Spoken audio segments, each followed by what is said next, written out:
time for the main event. And we are doing Kong Escapes. King Kong Escapes. Now, this one was always one of my favorites. When you threw it out there, I'm like, oh, I'm always up for some Doctor Who. Yes. Always down for some Doctor Who. One of the things that always stood out to me was Mechani-Kong. And like, this is going to be so like stupid, like, but you know, I grew up watching Godzilla, so I know Mechagodzilla and everything. And then you hear like, oh, there's a movie where King Kong fights a Mecha King Kong, and you watch it and you're like, okay, yeah, I get it. Didn't never realize that this predates Mechagodzilla. Mechani-Kong is first. Yes. Yeah, and the theme music for Mechani-Kong was eventually kind of twisted to make Mechagodzilla's theme in the Godzilla vs. Mechagodzilla movies. Yeah. So it's like such like a cool like full circle. It's like, no, this is the originator. And the design on Mechani-Kong is just, it's really good. Yeah, it's to the point where it's kind of basic, but it's like perfect. That it's not too elaborate, not over the top. It's mechanical gorilla. He's got the bomb strapped around him and the hypnosis beam on his head. And they made him super basic. He's not, and we'll get into it as we go through the route, but Mechani-Kong was even made to be used as a weapon for the movie. It was just a mining tool. Yes. It was just, King Kong's the perfect being, but we can't find him. So we just made our own using this spec sheet that they have from scientist. Oh, what's his name? Carl Nielsen. Carl Nelson, the captain of the submarine. Yeah. And so the movie focuses on the crew of the submarine, Carl Nelson, who is it? Carl Nelson, I can't think of... It's Colonel, like, oh my god, Sally or something like that? Yes. Oh, let me see, I have the names on here. Yeah, okay. It was like, they like barely use the character names. Like, no, you hear Doctor Who and you hear Carl Nelson 5 million times in this movie. Yes. You never hear the other character names. Susan Watson. Okay. Who's played by Linda Miller, but dubbed by Julie Bennett. In the English version, she's dubbed, and in the Japanese version, she's dubbed. That's one of the things that about one of the little fun facts. Linda Miller, all she was a body. She spoke all the lines, but nobody got to hear them. Because at the time, she was just a model and not part of the Actors Guild. Yeah. So here in the States, the Actors Guild wouldn't allow her voice to be used on screen. Yeah. And she thought it was unfair because, Rhodes Reason, who plays Carl Nelson, he got to redub his lines, but she didn't. He's the only person who dubbed his own lines. Yes. The other male characters are all dubbed by the same person. Yeah. And then Akira Takarada is Lieutenant Jiro. Chiro. So it's really Jiro, Carl Nelson, and Susan Watson. That's the main crew of the submarine that they focus on. And then Doctor Who is done by I forgot his name. Paul Frees? Yes, Paul Frees. And he, because this was a Rankin-Bass movie at the time. Rankin-Bass. He was their Rankin-Bass movie. He was their voice guy because you may know him as the Burgermeister from Santa Claus is Coming to Town. He was the voice in a lot of those movies. He was the crossing guard from Frosty the Snowman. Yeah. So I've seen this movie a bunch of times, but this was the first watch through where I was like, is Doctor Who the Burgermeister? Yeah. And that's the first time that realization hit me, and I could not unhear it the whole movie. Yeah. We only have the English dub here in the States. They never released the Japanese subtitle version, which is, I believe, it runs actually about like 8 minutes longer than the English version. Um, I really wonder what they cut. I believe it. They cut. I read it was a better introduction of Susan Watson's character and a extended conversation or an additional conversation with Madam X or Madam Piranha, as they called her in the Japan subtitled version. Yeah, that doesn't exist here. I gotta say Unless though, you know where to go. Yeah, I gotta say though, I am completely on Linda Miller's side here. The person that they got to dub her did an awful job. Yeah, she's the most annoying sounding character in the whole movie. And she does the voice for Julie Bennett. She does the voice for her and Madam X or Piranha, whatever you want to call her. It's just like so unenthusiastic. Yeah. The way she's calling out for Kong. She's like, Kong. Oh, oh yeah. It's so annoying. Yes. Yeah. And then the way she... Like, I can imagine she went to the premiere and watched it and was like, what did they do to me? She's like, I don't sound like that. I mean, she knew. She knew she didn't get to dub her. I believe she knew she did. But it wasn't going to be her she voice. complained that Rhodes' reason not to do it. Yeah, but he was an actor. Yeah, that was the issue. Just old-fashioned union. You're not going to say any lines in this movie. We're not giving you benefits. Yeah, I think it was a little of that from the times too. A little sexist there. Yeah. But I guess should we just get into it? Yeah, we'll get into it. Yeah. So, movie starts off, submarine oil seeking mission kind of cuts back and forth between them and Doctor Who. Doctor Who's showing off his Mechani-Kong and how he's going to use it to start mining Element X. And, Mechani-Kong goes down there, drops some bombs to kind of like make a fissure, goes down in the fissure, and then he just like breaks. Yeah, because whatever the Element X is like super magnetic and it fries his circuits. And it's funny, they have Element X and then Madam X is the one funding. Yes. X gonna give it to you. I mean, how many X's we got going on here? Yeah. So he's like, we have to rebuild Mechani-Kong, insulate all his circuitry, and we'll be back up and running. Everybody's working overnight until we get this done. So cuts back to the ship. And they're chit-chatting about this island. Susan walks in on Jiro and Nelson, and she sees the pictures, and she sees they have a picture of these giant steps, and they're talking about the Legend of Kong. She's like, "Oh, you think we could stop there?" And they're like, "No, it's not on our route for an oil-seeking mission."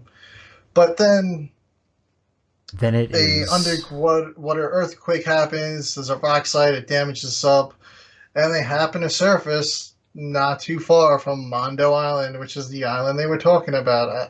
I don't know. Even though they say it's not on the way. It ends up being on the way. They're a bunch of liars. They really are. Once again, they're lying to Linda Miller in this movie again. Again, yes. So they go to the island, and it's like... I don't even know why. They were like, oh, we're in the neighborhood, so we might as well just poke in. Yeah, Mondo Island, which apparently has population 1. So it's just an old guy that lives there, and he speaks Japanese, which I'm very happy they actually left the Japanese in there. And I'm happy that, they actually made it like, okay, it's a Polynesian island, and there's a Japanese person that lives there, and they didn't do any Godzilla versus Kong cancel culture stuff going on. They just kept it nice and simple. And, she's just like chilling there, and they're like, this island's too dangerous, okay? So you have to stay here by yourself, and we're gonna go off and explore. Yeah, like, why did they even bring her? That's what I was wondering. Like, why did you brought her on the island, and they're flying like this like hovercraft like boat car thing that looks like futuristic-y that comes out the top of the sub. It's the only piece of future tech in the entire movie. Like, stay with the car, watch the car. Yes. And they're like, we're going to go scavenge the island, even though this guy's yelling at us, telling us that it's forbidden, we're in Kong's land, and we're going to be cursed. And this is the other weird part of the movie is like they're kind of like blowing him off like yeah right, Kong. Yeah. But they just had a scene where they said they knew he was on the island. And they believed he existed. They had drawings of him and everything. Yeah. Isn't like it's a drawing of a legend. But I thought Carl Nielsen, like the way Doctor Who sells him, is he's the foremost expert on Kong. The Legend of Kong. Like maybe it's lost in the dub. Yeah, maybe. But like, it doesn't make any sense. There's some plot holes in this thing. Some. We're gonna get to how Mechani-Kong's destroyed.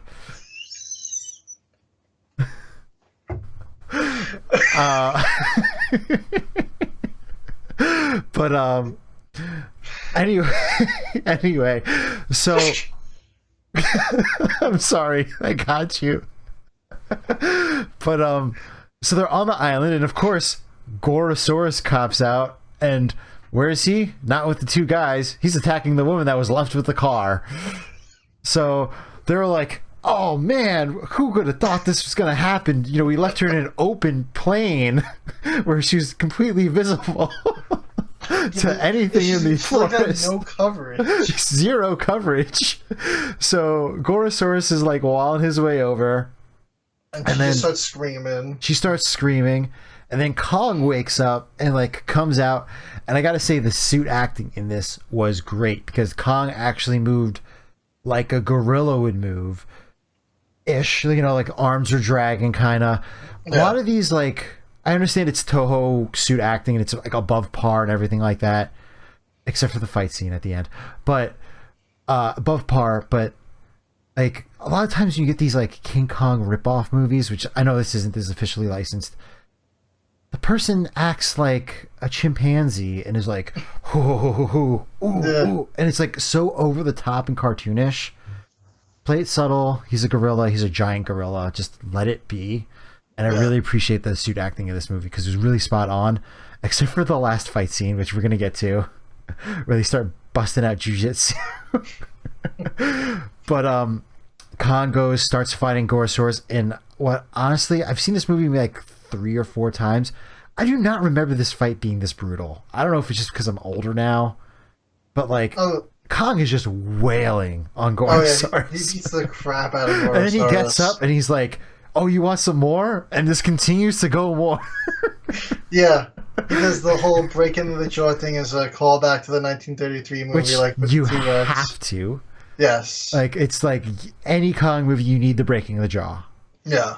Like, no, it's iconic move there for Kong. Yeah, that's his finisher. Godzilla has the comic breath. Kong, jaw bust.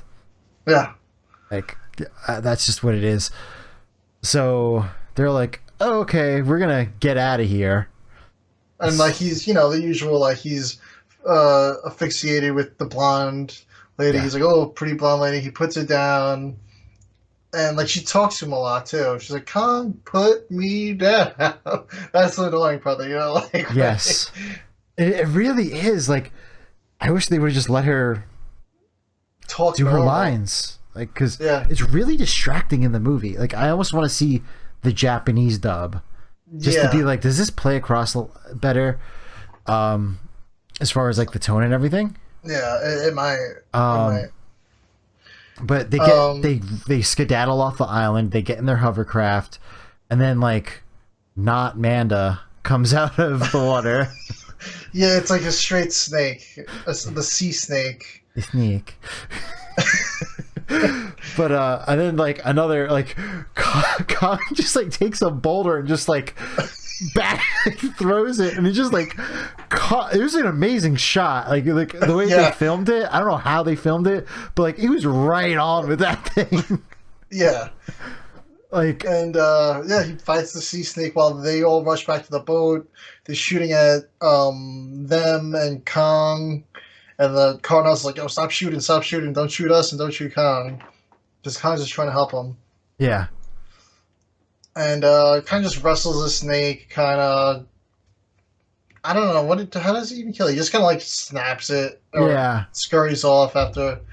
And they get back in the ship. It's all fixed, and then Kong starts shaking the ship, and she has to go up. She has to go up and be like, "Yo, Kong, come on, this is where we live. Don't mess up our home." Like she kind of explains it to him, and then he's like, "All right." And then Kong's like all depressed that she leaves, and then we cut back to Doctor Who.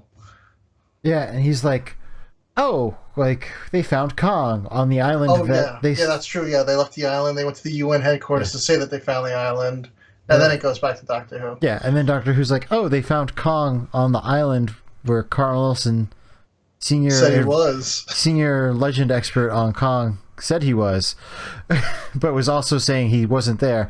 So they go there. They like gas the island. Yeah, they use ether. They go with just a massive fleet of helicopters, and they just bomb Kong with ether. Yeah, so and he's coming out. I felt like this scene gave me. I wonder if it inspired the opening scene of Skull Island, because I got like kind of the same vibes with the trees being thrown. The trees being thrown at the helicopters. I was like, oh, I think Skull Island definitely referenced this. Yes, it did. I at least I felt like it did, because I was watching that and I was like, he's throwing the trees, like very Skull Island. Yeah. He gets knocked out. The one resident of the island is like yelling at Doctor Who, and he just like shoots him like 3 times because apparently this guy like just won't go down. She's like, bam, bam. The shots are very dramatic too. He's just like, oh. Yes. Like each one was like a different pose. Like it didn't kill him. Like a freeze pose. So they kidnap Kong. Carl Olsen goes back to the island. Shows up. Kong's gone. Native guy is still alive. He's able to tell them what happened. And then Jiro is like, "Yep, this is ether. They used ether." And then they find like a shell and everything. Yes. And they take the metal to go get analyzed, and like, oh, it came from a country that's not from Japan, but it's somewhere around there. They won't say where this Madam X is. Like, she's from like an unknown country. I don't know. I feel like they were heavily implying North Korea. Oh. Because when he's asking her like, where are you from, and he's like, are you from Japan? Are you from Thailand? Are you from, and then he goes, are you from China? And then Doctor Who comes in and he goes, she's not from any of there, but you're getting close. Oh. So I think that they didn't want to say North Korea, but I think they were heavily implying that North Korea. Oh. That's at least the vibe that I got. I think you're right on that one. So at least that in the again, we were watching the English dub because there's no legal access to the Japanese dub in America. I mean, yeah, subtitled version or anything. Yeah, but at least in the English version, that's how it plays off. And we kind of skipped. I just kind of skipped ahead a couple scenes, but he's like, "Are you going to be able to track down this metal?" And he's like, "Yeah, as long as it's not from the North Pole." Cut to the North Pole. I thought that was great too. Yeah, it was a little bit of humor. Cut to the North Pole. Kong is in the North Pole, and he kind of wakes up to seeing Mechani-Kong kind of like in the repair bay. And he's like dazed still, and he's like, "Is that another me right now?" Yes, and he is chained down to the floor with what would be, let's say, if I was Kong, the equivalent of like a dollar store keychain, like for like the size of his body. So of course he rips that thing right out of the ground, and he's like banging on the bars, and Doctor Who goes and he has his little hypnotize sphere, and he's like, "You're gonna go mine element X." and it's like strobing and hypnotized. So when he goes Yeah. into the cave that they have a door to built now, and he starts breaking up the rocks, digging it up, and Madame X is like, all right, they're going to get it done with this. But then the Element X starts strobing and takes him out of like his hypnosis state, and he had like they attach these like receivers on his ears so that he could hear their commands. He rips those out. Yeah, the AirPod and begins, Pros. Yeah, the pre-AirPods. Yeah, Yeah, they basically were. yeah, they were Bluetooth headphones. Who knew? They were so ahead of their time back then. Innovative. Yeah. So he begins to run back to the base, and they drop the doors to lock him in the cave because they're like, oh, he's going to destroy this place if we can't get him under control now. Meanwhile,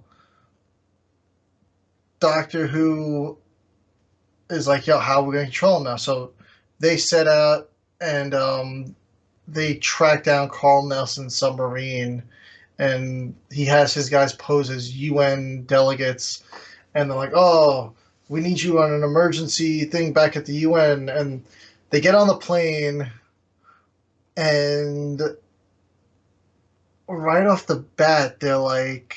Very sketchy. Jiro's like, these guys aren't Japanese. And, like, then it just cuts to the North Pole. Like, I almost thought, like, you know, they would put up a fight on the plane or something, or, like, they'd get knocked out. But, like, it's just like, boom, all right, here you are. You're not in Japan. We said we were taking you back to the UN in Japan, but now you're at the North Pole. Like, how do they miss that part of the flight where they're like, oh, there goes Japan? Like... Yeah, so, like, right. Theoretically, they were probably on, like, a 7-8 hour flight. Yeah. Like, for what should have probably been, like, a 2-3 hour flight, because Mondo Island, at least on the map that they showed, wasn't particularly far from Japan. Yeah. So I was like, some leaps in logic here in this movie. Don't think too hard about it, I guess. Yeah. I mean, this whole movie was made to kind of hype up the King Kong animated series. So it was a movie that was made to hype up a cartoon back in the 60s. Yes. I mean, very much like a promotional movie. I wish they would have done more with Kong with Toho, but I'm sure everybody else does too. But they get to the ship, not the ship, the North Pole, and you know, Nelson kind of captures Madam X's eye, and she's like, "Oh, like, you know, why don't you come over to my cabin?" I keep thinking it's a ship, but it's not a ship, but it's kind of a ship. And they're all prisoners too, by the way. But like, he comes and goes. He comes and goes, and Jiro gets locked up with Susan. And this is another great thing, because they're like, we're going to torture them. We're going to freeze them to death. We're going to open up the door, and they're going to freeze, and you have to get them to control Kong, right?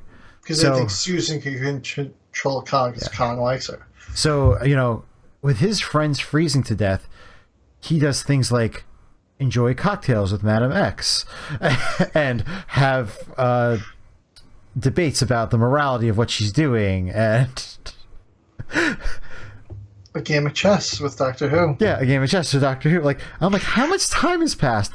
Enough time to apparently put an entire sheet of ice across the cell bars.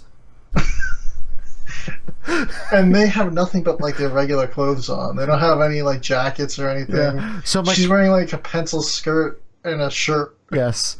So I'm like, and he's like, come over here for warmth. So I'm like, Jiro's like the man in this, right? And Carl kind of just like there for the ride. He's not really doing anything in this entire movie. You really think about it, what did he do? Almost nothing. He's there for the ride. Yeah, he did a lot of talking. It's Jiro and Susan that do everything. For the most part. You're right. Carl's just there for the ride. So he doesn't care that they're freezing. Theoretically, it was so cold in that cage that the air molecules solidified around the bars and formed a sheet of ice. But they didn't freeze to death. And the walls were ice too. They were gonna like put her face against the wall to like torture her. Yes. Like she's gonna get disfigured when she touches this wall. So she's like, So she begins. They were. That's where it leads to Kong freaking out. I don't know how Kong knew this was happening. Like he was in a completely other place, and I don't even think she was screaming. she was saying, Kong, Kong. No, she wasn't. She was. It's like he just somehow knew she was in trouble, and he freaks out and he begins shaking the gate, and the cave just caves in. Yeah. And Kong rises above the ground. He doesn't actually break the gate from what they show. He just kind of digs himself out of the ground from the cave in. Yeah, he's shaking the bar so hard it like collapses. Yeah. And he just surfaces up top and begins gunning for the water. And they're like, oh, let's send Mechani-Kong after him. So they send Mechani after him. But once Kong gets in the water and begins swimming away, they're like, Mechani can't go in the water. So now they go on a ship. Yeah, now they go on a ship. They go on a big aircraft carrier with the helicopters and everything. And they load up Mechani-Kong. And Kong's heading for Japan. And now they're in a race to catch Kong. And they're still nobody wants him to destroy Japan. Doctor Who's like, let him destroy Japan. But even Madam X is like, I don't like the way this is going. A lot of casualties. You got to stop them. We don't need the casualties. My country doesn't need this. I don't want to be associated with it. So she frees Carl Nelson and all of them while they're on the ship as they near Japan. And she's like, listen, you got to go this way. Here's some submarines and scuba gear. And they begin escaping the ship, but Doctor Who guys see them. They begin shooting. They outswim a boat filled with helicopters and life rafts, probably. But they do it somehow. And then they somehow, during this time, manage to get regular street attire and just stroll into the UN in a Hawaiian shirt. And they're like, stop that attack on Kong. Don't attack him. And they're like, who are you? And he's like, I'm Carl Nelson, and I'm a captain. And they're like, oh, I know you. Yeah. So, like, they're still trying to coerce Susan into, like, trying to convince Kong not to, like, well, to like, try to control him. Yeah, I mean, Kong's not really doing any destruction at all. He's kind of just running amok in Japan, really. Yes. He's did damage a couple things. They were hitting him with, like, spotlights, really. They weren't really using weaponry on him. Yeah. Were they?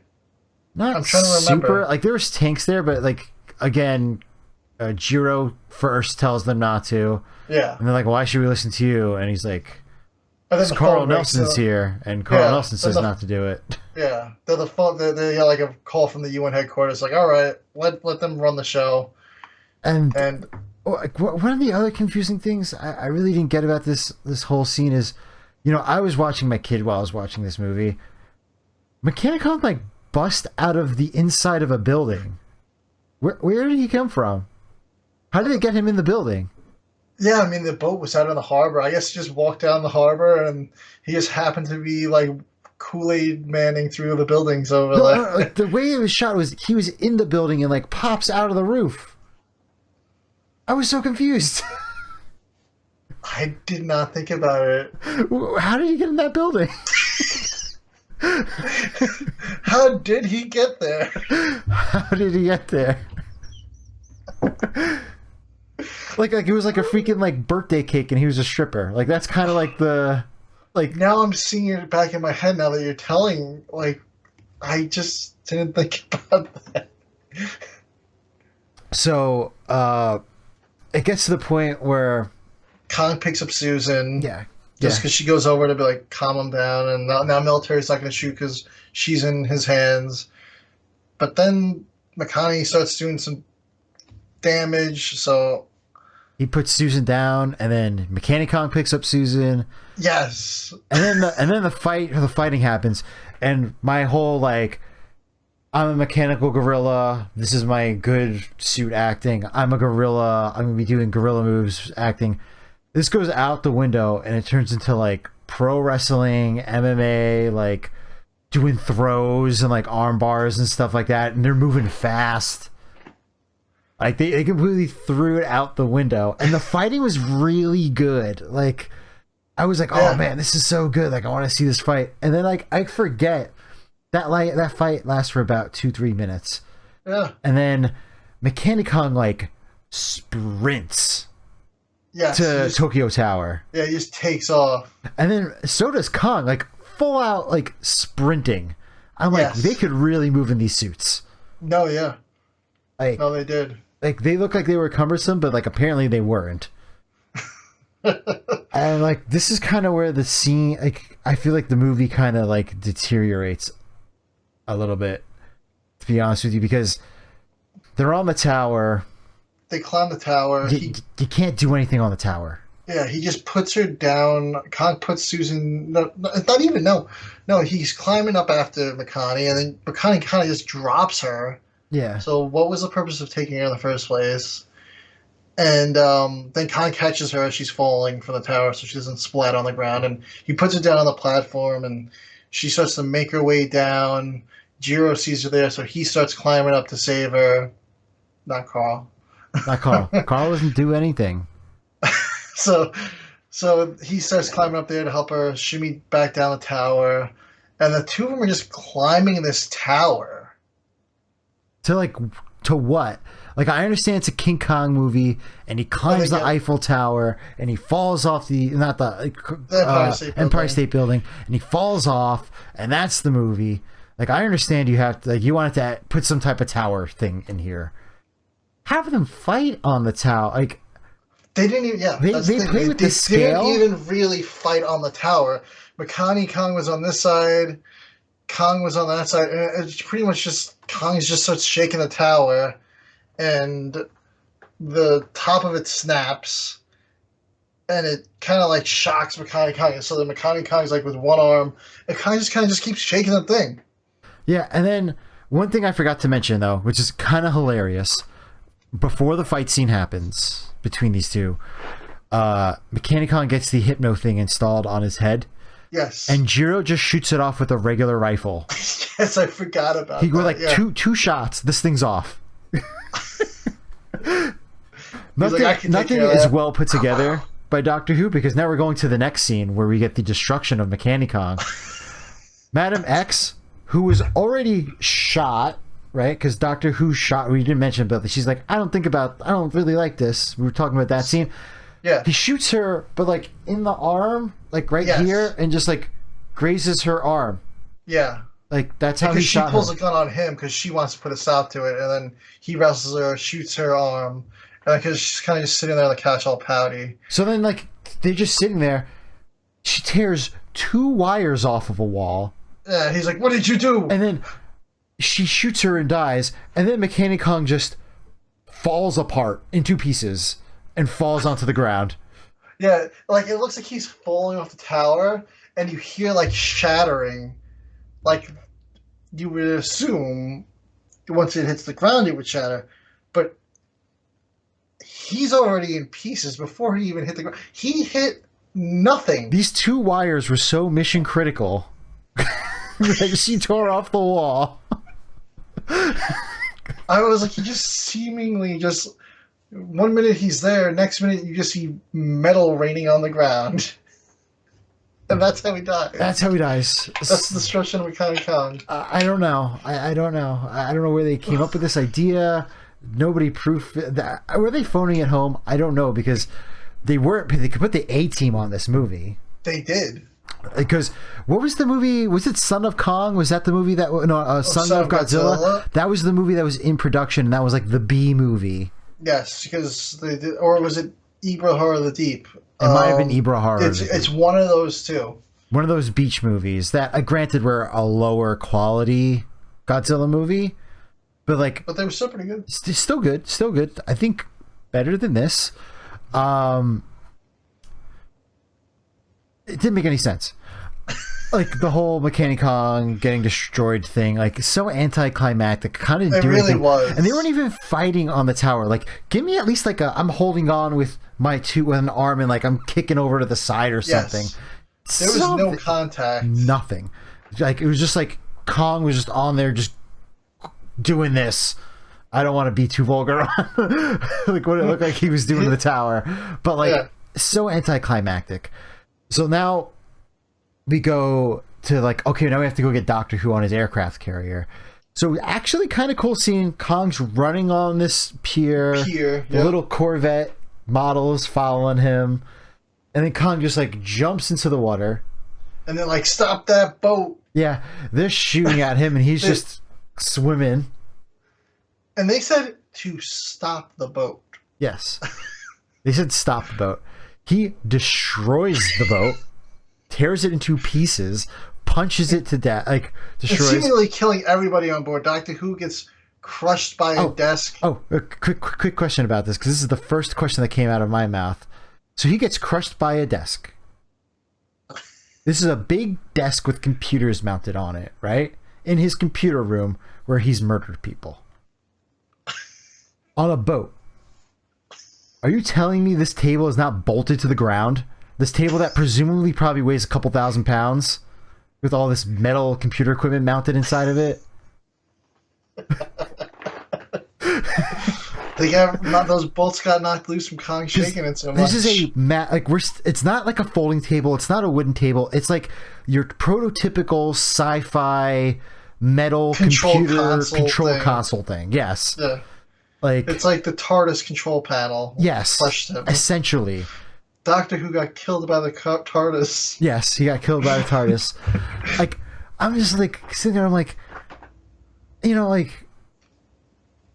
None of this was very well executed. It's like one of those things where like the ending was just like they had to just do something super abrupt. They're like, oh crap, we have to end this. How are we gonna do it?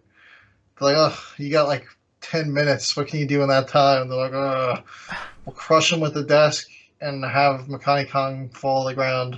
Yeah, and then like that's just kind of the end of the movie. And then it's just pretty much like the end after that. That's literally it. Kong swims away after murdering a boat full of henchmen and whatnot. And yeah. So like, let's just go over it real quick.